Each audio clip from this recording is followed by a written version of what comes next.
Worthless waitress. Serve quicker. Even this coffee can't stand your slow hands.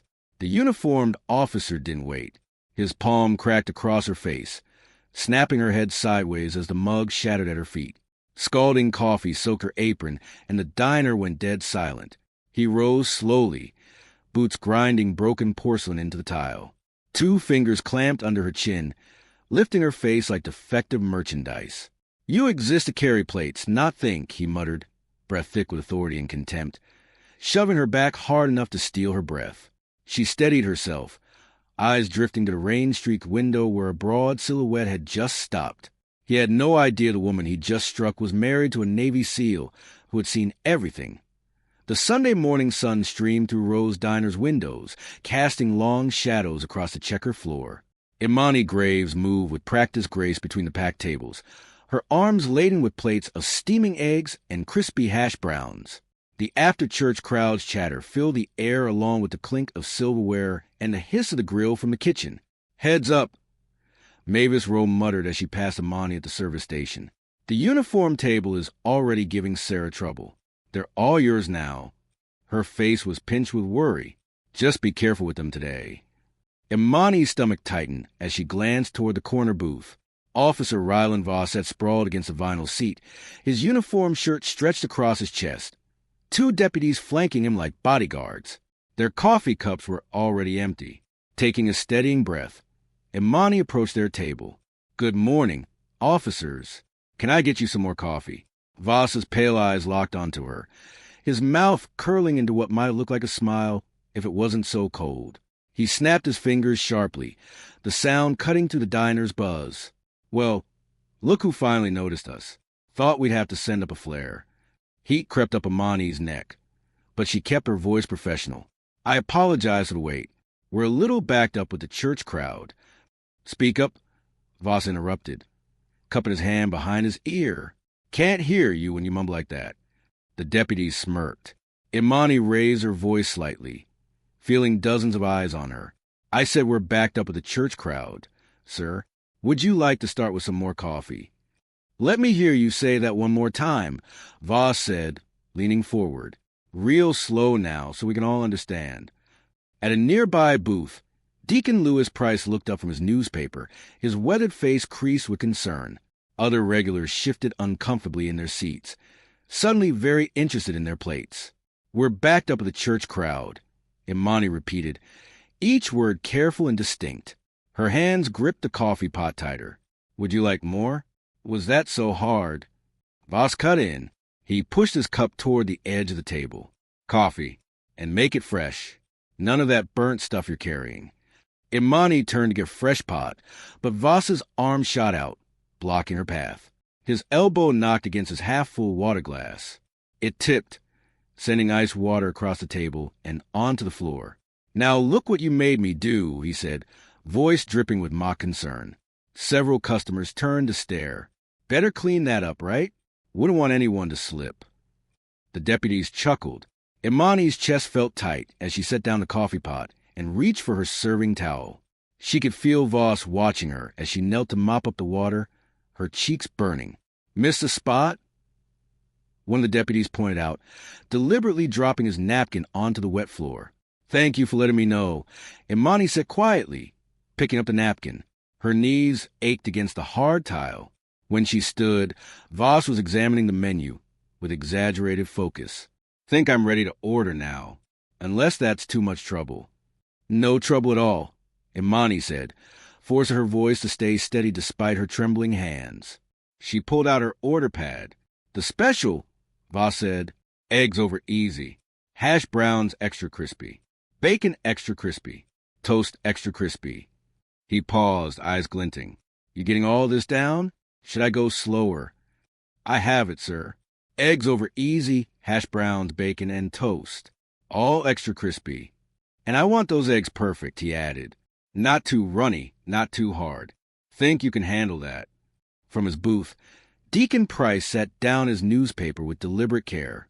The morning sun caught his silver hair as he watched the scene unfold, his jaw tight. Immani nodded, writing the last details. "Yes, sir. I'll put this right in." "Read it back to me," Voss commanded, every word nice and clear. The diner had grown oddly quiet. Even the kitchen sound seemed muted. Immani could hear her own heartbeat as she recited the order word by word, while Voss nodded along like a teacher grading a slow student. "Well, would you look at that?" he drawled when she finished. She can follow instructions after all. Immani turned toward the kitchen, but Voss stood suddenly, his bulk blocking her path to the counter. He towered over her, close enough that she could smell coffee and cigarettes on his breath. The other customers looked away, forks scraping plates with forced concentration. The tension in the diner stretched like a rubber band pulled too tight. Immani stood perfectly still. Order pad clutched to her chest as Voss loomed over her. Her pulse pounded in her ears. She could step back, but that would mean retreating. She could try to move around him, but the aisle was narrow. Voss didn't move, just stood there with that same cold smile, enjoying the power of making her wait, making her choose. The fluorescent lights hummed overhead as Immani tried to edge past Officer Voss toward the counter. His arm shot out, blocking her path like a barrier gate. The metal napkin dispenser rattled as his elbow hit the counter. "Going somewhere?" Voss's voice carried across the diner. "We're not done here." Immani's order pad crinkled in her grip. "I need to put in your order, sir." "Sir." Voss's lips curled. "Now you remember your manners? Bit late for that, isn't it?" The kitchen door swung open and closed. Tyler Finch, the teenage busboy, emerged with a bin of dirty dishes. He hesitated, then slowly set the bin down, his hand slipping beneath his apron. "I've been nothing but polite," Immani said, keeping her voice steady. Her grandmother's words echoed in her head. "Don't let them see you shake." "You call this service polite?" Voss gestured at their table. "Empty cups, attitude, making us wait while you chat with other customers." His voice rose with each accusation. "That's disrespect." "I haven't disrespected anyone." Immani's words came out quiet but clear. "If you'll excuse me." The slap cracked through the air like a gunshot. Immani's head snapped sideways, her cheek exploding with pain. Silverware clattered onto plates. Someone gasped. A child started crying. The force nearly knocked her off balance. But Immani caught herself against the counter. The taste of copper filled her mouth where her teeth had cut the inside of her cheek. Her vision swam, then steadied. Behind the register, Mavis Rose stood frozen, her face pale as she glanced between Immani and Voss. Her hands gripped a stack of menus, so tight the laminated edges bent. The gears were turned behind her eyes, calculating lost customers, bad publicity, insurance rates. Tyler's phone peeked out from under his apron, its camera lens catching Voss's reddened face and the deputy's reactions. His young hands trembled slightly, but he kept filming. "Now that," Voss said, leaning in close to Immani's face, "is what happens when you don't show proper respect to an officer." His breath was hot against her stinging cheek. "Keep acting up, and we'll see how you like a disorderly conduct charge. Bet that would make finding another job real interesting." In his booth, Deacon Lewis Price pushed back his chair with a screech. His tall frame straightened, dignity wrapped around him like armor. But before he could take 2 steps, a deputy moved to intercept him, casually adjusting his gun belt. The message was clear: stay put. Immani's ears rang. Her cheek throbbed in time with her heartbeat, but she didn't cry. She wouldn't give him that satisfaction. Instead, she swallowed the blood in her mouth and straightened her spine. Her grandmother hadn't raised her to break. "Nothing to say?" Voss smirked. "That's better. Maybe you're learning after all." He pulled out his wallet and peeled off several bills, holding them up like he was teaching a lesson. "Here's for the coffee we never got. Keep the change. You clearly need the help." He dropped the money. The bills scattered across the counter, some floating to the floor like dead leaves. The deputies stood, adjusting their belts with exaggerated casualness. Voss turned toward the door, then paused. "Oh, and sweetheart." His voice dripped false concern. "You might want to put some ice on that. Looks like it's starting to swell." The bell above the door chimed to the officers left. Their patrol car started up outside, gravel crunching under tires. The diner remained suspended in silence, like a theater after the villain's exit before the audience remembers to breathe. Immani gripped the counter's edge, her knuckles white. She could feel her pulse pounding in her cheek. The fluorescent light seemed too bright. The coffee smelled too strong. Her section of tables stared at their plates, suddenly fascinated by half-eaten eggs and cooling toast. Tyler's sneakers squeaked against the linoleum as he hurried over to Deacon Price's booth. The old man's face was carved from stone, his eyes fixed on Immani with a mixture of rage and sorrow. Tyler pulled out his phone, hands still shaking slightly. "I got it," he whispered, angling the screen so the deacon could see all of it. His face, what he said, everything. On the small screen, Voss's expression twisted with cruel satisfaction as his hand struck Immani's face. The sound was clear, unmistakable. The timestamp blinked in the corner, proof preserved in pixels. The morning sun continued to stream through the windows, painting bright rectangles on the floor. Coffee burbled in the machines. Bacon sizzled on the grill. The ordinary sounds of the diner continued, obscenely normal against what had just happened. Immani touched her cheek gently, wincing at the heat beneath her fingers.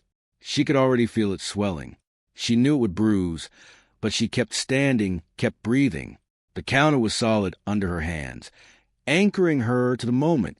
She had work to do, orders to deliver, tables to clear. A single tear escaped, tracking down her undamaged cheek. She wiped it away quickly, leaving no trace. Her grandmother's voice whispered again, "Stand tall, baby. Don't let them see you break." The back hallway of Rose's diner smelled like dish soap and old mop water. Tyler's hand shook as he held out his phone, its screen reflecting off Immani's tear-streaked face. Deacon Price stood guard at the end of the hall, his tall frame blocking curious customers from seeing their huddle by the supply closet. "I started recording as soon as he got up," Tyler whispered, his voice cracking. "Got everything, the slap, the threats, how the deputies just watched." He swiped through the video, showing the clear shot of Voss's face twisted in anger. Immani touched her swollen cheek, wincing. The skin felt hot and tight, pulsing with each heartbeat. "Thank you, Tyler. That was brave of you." "Wasn't brave," Tyler mumbled, looking at his scuffed sneakers. "Just couldn't watch him. Couldn't let him." His words trailed off. Deacon Price's deep voice rumbled from his post. "It was plenty brave. Son, standing up to bullies with badges takes courage." Mavis Rowe hurried down the hallway, her sensible shoes squeaking on the linoleum. Her face was pinched with worry, but she held up a finger in triumph. The security cameras caught everything, too. Clear as day, that animal striking you, threatening you. We've got him from 3 angles. For a moment, relief flooded Immani's chest. Evidence. Proof. She wasn't alone with just her word against the badge. Deacon pulled out his phone, fingers moving deliberately over the keypad. "I'm calling Marcus Thompson. He's a good attorney, handles civil rights cases. We need to document everything while it's fresh." He paused, looking at Tyler. "Son, send that video to at least 3 different places right now. Email, cloud storage, whatever you use." Tyler nodded, fingers flying over his phone screen. "Already sent it to my Google Drive and my sister's email." The lunch crowd's chatter filtered down the hallway, mixing with the clatter of plates and the hiss of the soda machine. Normal sounds that felt wrong against the knot of fear in Immani's stomach. Heavy boots echoed from the front of the diner. A deputy, different from before, walked past the lunch counter, heading straight for their group. Mavis straightened her apron, plastering on a smile that didn't reach her eyes. "Afternoon," the deputy drawled, thumbs hooked in his belt. "Just need to ask a few questions about the incident earlier." His eyes locked onto Tyler, who seemed to shrink under the stare. "Starting with why you were recording a police officer without permission." Tyler's Adam's apple bobbed as he swallowed hard. His phone disappeared into his pocket, like it was burning him. Tyler was doing his job, Deacon said firmly, bussing tables, same as always. The deputies gazed in waver from Tyler. "That right, boy? Just doing your job." The word boy came out like something rotten. Immani stepped forward, putting herself between Tyler and the deputy. Her cheek throbbed with each word. "We all saw what happened. Officer Voss assaulted me without provocation. Ma'am, if you'd like to file a complaint, you'll need to come down to the station." The deputy's smile was cold. Of course, we'll need to take statements about your behavior, too. Disorderly conduct. Resisting. I have forms in my office. Mavis cut in quickly. For incident reports, official complaints go through proper channels. The deputy interrupted. He finally looked at Immani. Unless you'd rather let this whole thing slide. Misunderstandings happen after all. Immani's hands shook as she grabbed a stack of napkins from a nearby service station. She pulled a pen from her apron and started writing, pressing so hard the paper nearly tore. I'll write my statement right here. The deputy watched her for a moment, then shrugged. Suit yourself, but remember, his hand brushed his holster. False statements to law enforcement are serious offense. Mavis wrung her hands, glancing between Immani and the deputy. Maybe we should all take a breath here. Think about what's best for everyone. For the diner, we can't afford. Can't afford what, Mavis? Immani's voice was quiet but stilled. Can't afford to tell the truth? That's not what I meant. Mavis protested weakly. Just these things can get complicated. There's nothing complicated about assault, Deacon said. His calm tone carried authority earned from decades of community leadership.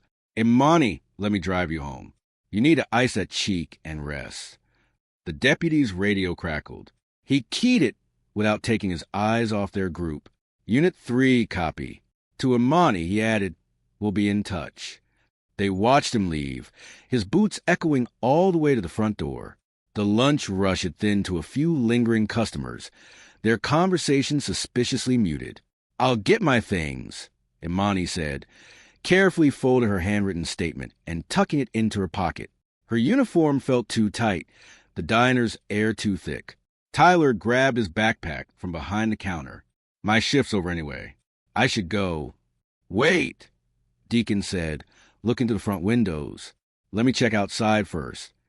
Through the glass, they could see a patrol car idling across the street, its tinted windows reflecting the afternoon sun. The message was clear. We're watching.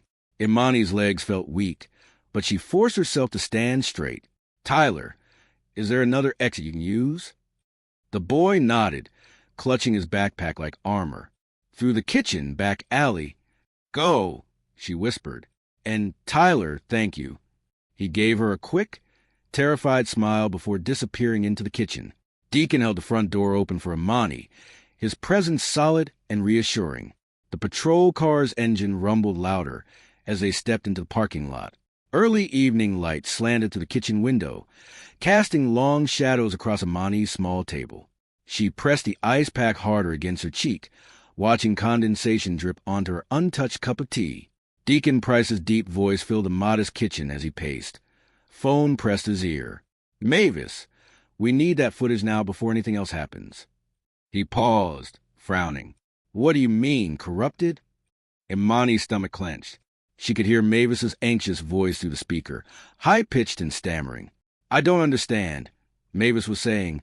The system was working fine this morning, but now it's just static. The whole day's recording is gone. Deacon's weathered face darkened. Gone or deleted? I called the security company, Mavis replied. They said it might be a power surge or maybe the hard drive failed, but her voice cracked. I'm so sorry, Immani. I should have downloaded it right away. The ice pack dripped onto Immani's uniform, still stained with coffee from Voss's accident. She hadn't found the energy to change yet. Deacon's phone buzzed with another call. Hold on, Mavis. Tyler's calling. He switched lines, putting it on speaker. Tyler, you get home okay? The teenager's voice came through shaky and breathless. They stopped me, Deacon, 2 blocks from the diner. Said it was a random check, but... He swallowed audibly. They took my phone, went through everything. When I got it back, the video was gone. All my backups, too. Even my cloud storage. Immani closed her eyes, feeling the bruise throb beneath the ice. Of course they'd moved fast. Of course they'd known exactly what to do. But listen, Tyler continued, dropping his voice to barely a whisper. Before I left the diner, I sent a copy to a draft email. Never sent it, just saved it. They didn't find that one. I can forward it to you now. Deacon's shoulders relaxed slightly. Smart boy. Do it right now while you can. Multiple addresses. Already done. Tyler's voice shook. They follow me home, Deacon. The patrol car's still out there. Stay inside, Deacon instructed. Don't answer the door without checking first. We'll figure this out. After hanging up, Deacon pulled a small notebook from his jacket pocket. Immani, we need to write down everything. Times, exact words, who was where. Every detail matters now. Immani nodded, pushing the ice pack aside. Her hands trembled as she described the morning rush, the entitled demands, the deliberate provocations. Each memory felt sharp enough to cut. He's done this before, she admitted quietly. Not the slap, but the rest. Little things, making me repeat orders until I sound respectful enough, leaving 1 penny tips with notes about my attitude. I never reported it because... She trailed off. Because you knew what would happen, Deacon finished. He'd seen this pattern before, written in the tired faces of too many community members. A heavy knock at the front door made them both jump. Through the window, they could see Deputy Laraire's cruiser parked in the street, its presence like a threat. Don't open it, Deacon said. But Immani was already standing. If I don't, they'll say I was uncooperative. She straightened her uniform, lifted her chin, and opened the door. Deputy Laraire filled the doorframe, one hand resting casually on his holster. Evening, Miss Graves. Just delivering a friendly warning about filing false complaints. His smile didn't reach his eyes. Wouldn't want things to get harder than they need to be. Are you threatening me, Deputy? Immani's voice came out steadier than she felt. Threatening? No, ma'am. Just explaining how things work here. He glanced past her to Deacon. Evening, Deacon. Awful lot of trouble brewing over a simple misunderstanding, isn't it? The only misunderstanding, Deacon replied evenly, is thinking we'll stay quiet about assault and intimidation. Laraire's false smile hardened. Careful now. Interfering with police business, making false accusations. Those things can follow a person, affect their job prospects, their housing situations. He locked eyes with Immani, their family's safety. Something snapped inside Immani's chest. Fear crystallized into rage, cold and sharp. Are we done here, Deputy? For now. He tipped his hat with exaggerated politeness. You have yourself a blessed evening. They watched through the window as his cruiser pulled away, its tail lights bleeding red in the gathering dusk. Immani's hands were shaking again, but not from fear this time. I won't let them win, she said quietly. I won't let them make me small. Deacon squeezed her shoulder. You're not alone in this fight. The sun had fully set when they heard keys in the lock. Caleb Graves stepped in, still in a security company uniform from his overnight shift. He stopped dead when he saw Immani's face. The bruise had darkened to purple, spreading across her cheekbone like a storm cloud. For a long moment, Caleb didn't move. His stillness wasn't the frozen shock of civilians. It was the absolute control of someone trained to manage crisis. From the beginning, he said finally, pulling out a chair. His voice was soft, but carried the weight of precision-guided missiles. Every detail. He took out a small notebook identical to the one Deacon had used earlier. Immani touched her husband's wrist. His pulse was steady under her fingers, betraying none of the fury she knew burned beneath his calm exterior. It started during the Sunday rush. She began. The porch light cast a harsh circle in the deepening dark as Caleb methodically walked the perimeter of their modest home. His footsteps were silent on the grass, each movement precise and purposeful. Inside, Immani watched through the window, her bruised cheek throbbing in time with a humming bulb overhead. He's checking sight lines, Deacon explained softly from his seat at the kitchen table. Angles of approach, vulnerable points. Immani nodded, remembering how Caleb had listened to her story with that same control focus, asking specific questions about positions, exact words, who stood where. He hadn't erupted in rage or sworn revenge. Instead, he'd started planning. The back door opened and closed with barely a sound. Caleb returned carrying a small security camera, one of several he kept from his private consulting work. We'll start here, he said, setting it up in a corner with a view of both approaches to the house. I'll add more tomorrow. I've got 6 people willing to testify about what they saw, Deacon offered. Good people, steady ones who won't back down easy. Caleb nodded. We'll need them, but first we need to protect them. He turned to Immani, his voice gentle but firm. This isn't just about the slap anymore. They're moving like a unit, coordinated. That means orders from above. Sheriff Brindley, Immani said quietly. She'd seen how the other officers deferred to Voss, how quickly the intimidation had started. He's protected for now. Caleb checked his phone, then stepped onto back porch. Through the screen door, they could hear only his side of the conversation. Jonah, yeah, it's happening again. Same patterns, right? No, we've got proof, but they're moving fast. Yeah, I understand. How soon? The call was brief, but when Caleb returned, his expression had shifted subtly. To most people, he would have looked the same, calm, controlled, but Immani saw the tightness around his eyes. That was Jonah Mercer, he explained. We served together, but now he works federal investigations. They've had their eye on Brindley's department for months. Missing complaints, seized cash that never made evidence, systematic intimidation of witnesses. He looked at Deacon. Your people who saw the slap, they need to document everything now before pressure starts. And they need to be ready for retaliation. Already on it, Deacon assured him. I've got them writing statements, making copies, storing them in separate places. Immani's phone buzzed. A text from Mavis. So sorry, but need to reduce shifts temporarily. Business reasons. Hope you understand. She showed it to Caleb, who read it without surprise. They'll try to break your credibility next, he said. Make you look unstable, unreliable. They'll dig through your past, pressure your references, maybe plant something to discredit you. Let them try. Immani replied, steel in her voice. I've got nothing to hide.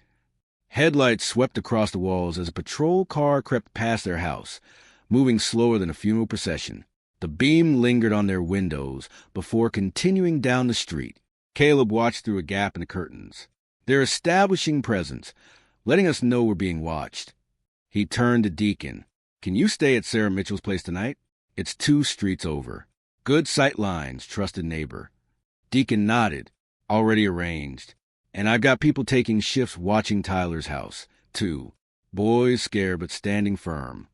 Good. Tomorrow we start countermeasures. Caleb pulled out his notebook again. Immani, I need you to write down every interaction you've had with Voss. Times, dates, witnesses if any, even small things. Comments, gestures, any pattern of harassment. Immani began writing, her hand steady now. There was a time he followed me in my car after closing, and the night he kept driving past the diner during my late shift. Document it all, Caleb confirmed. We build the pattern, prove the intent. He started sketching a rough map of their neighborhood. From now on, we vary routes. Check for tails. Keep records of every officer interaction. No one goes anywhere alone. Another patrol car rolled past, this one even slower. They're trying to wear us down, Deacon observed. Make us feel watched, isolated. It won't work, Immani said firmly, though her hand trembled slightly as she wrote. I won't let them make me afraid in my own home. Caleb moved to the window, checking angles again. Fear's not the enemy, he said quietly. Fear keeps you alert, makes you careful. But it can't control you. He turned back to them. We use their tactics against them. Every time they watch us, we document it. Every threat becomes evidence. Every attempt to intimidate proves a pattern. Deacon's phone buzzed. A message from Tyler. They're still parked outside his house, he reported. Boy scared but smart. Says he's recording every patrol car that passes. Good instincts, Caleb nodded. We'll need. He stopped as another set of headlights swept the house. This time, the cruiser pulled into their driveway, spotlight blazing through their front windows. Immani stood, but Caleb touched her arm gently. Let them sit there, he said. They're trying to provoke a reaction. Don't give them one. After 5 long minutes, the cruiser backed out and drove away. Caleb moved to the front door, checking the locks. He turned to Immani, his face set with quiet determination. Tomorrow, he said, we move like they're hunting. The morning sun hadn't yet cleared the horizon when Immani pushed open the heavy glass door of Rose Diner. The bell's familiar chime felt different today, hollow, like a warning. Inside, fluorescent lights hummed against the lingering darkness, casting harsh shadows across empty tables. She headed straight for the schedule board, her steps faltering when she saw the blank space where her name should have been. The week's shifts, neatly written in Mavis's precise handwriting, showed a glaring gap. Every slot she normally worked was now filled with other names. Mavis bustled from the kitchen, arms full of fresh napkins, but stopped short when she saw Immani. The older woman's eyes skittered away, fixing on anything else: the coffee maker, the counter, the floor tiles that needed mopping. Mavis. Immani kept her voice steady, though her heart hammered. "My name's not on the board." "I meant to call you," Mavis said, still not meeting her gaze. She arranged and rearranged the napkins, creating neat stacks that didn't need stacking. "It's just business has been slow, and with budget concerns." The lie hung between them, made obvious by the cluster of regular breakfast customers already filling booths. The uniform table, always reserved for law enforcement, sat empty but waiting, water glasses filled, coffee cups turned up. "Slow," Immani echoed, glancing pointedly at the half-full diner on a Monday morning. Before Mavis could respond, the bell chimed again. Officer Ryland Voss swaggered in, followed by 2 deputies. His smirk widened when he spotted Immani, like a cat discovering an injured bird. "Well, look who's here," he drawled loud enough to draw attention. "Learn anything about respect since yesterday, girl?" Immani's fingers curled into fists, but she kept them at her sides. She thought of Caleb's words, "Let them show who they are." She stood perfectly still as Voss and his companions claimed their usual table. "Coffee's empty," Voss called out, rattling his cup. "Guess some people still don't understand good service." Mavis hurried over with a fresh pot, but Voss waved her away. No, let her do it." He pointed at Immani. "She needs the practice, right?" Every eye in the diner watched as Immani took the pot from Mavis's trembling hands. She poured carefully, professionally, while Voss leaned back in his chair like a king on a throne. "More," he commanded after one sip. "Not hot enough." She refilled it. "Still not right," he said, pushing the cup toward her again. This continued. Pour, sip, dismiss, repeat, until the pot was nearly empty. Each time Voss found a new complaint. Too hot, too cold, too full, not full enough.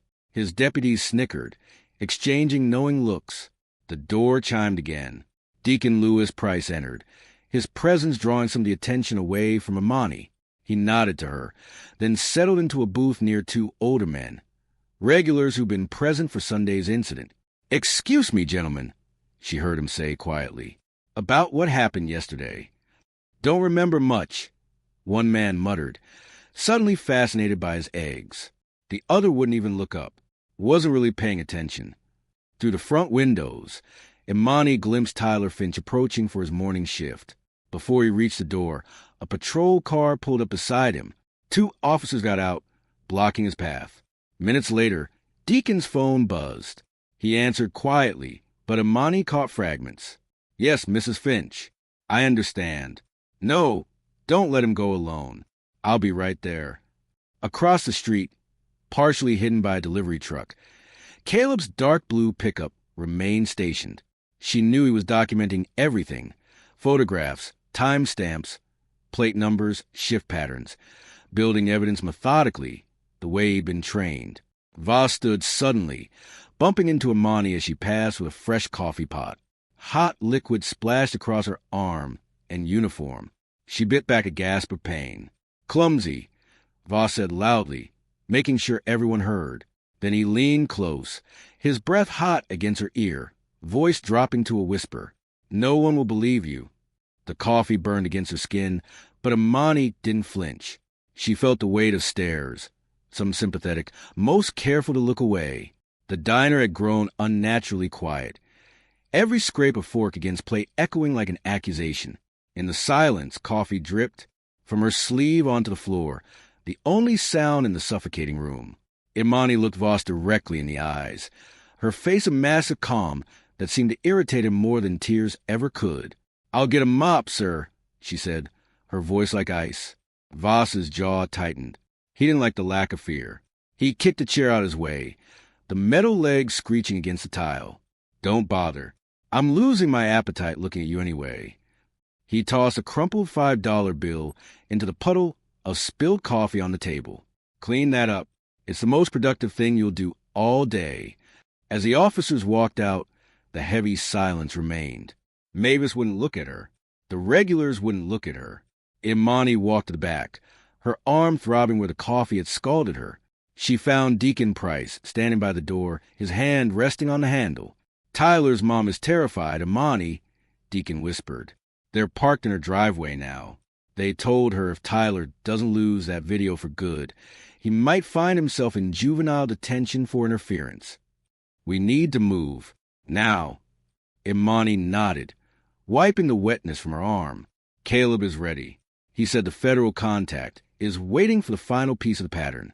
This morning was it." She walked out the back door, not even stopping to take off her apron. She didn't care about the job anymore. She cared about the truth. Caleb was waiting in the truck, the engine idling low. He didn't say a word as she climbed in. He just reached over and took her hand, his thumb brushing over the fresh red burn on her arm. His eyes went dark, but his voice remained steady. "I got the photos of them cornering Tyler," Caleb said, shifting the truck into gear. "And the video of Voss provoking you inside through the window. Jonah just messaged. The warrant for the station's digital records was signed an hour ago. They're looking for the deleted footage from the diner's cloud sync. Will it be enough?" Immani asked, looking back at the diner as it receded in the mirror. "In this town, the local police think they're the law," Caleb replied, his grip tightening on the steering wheel. "They forgot that there's a bigger world outside these county lines. They've been hunting us. Immani, they have no idea they've been walking straight into a trap." As they pulled onto the main road, 2 patrol cars pulled out from the side street. Falling in behind them, Caleb didn't speed up. He didn't slow down. He just reached for his radio. "Deacon, you in position?" Right behind the cruisers. Deacon's voice came through, steady and resolute. "And I've got half the church choir in the cars behind me. We're recording every inch of this drive." The parade of vehicles moved toward the sheriff's station. The sun was high now, casting a bright, unforgiving light on the road ahead. The hunters were about to become the prey. And for the first time since the slap, Immani felt like she could finally breathe.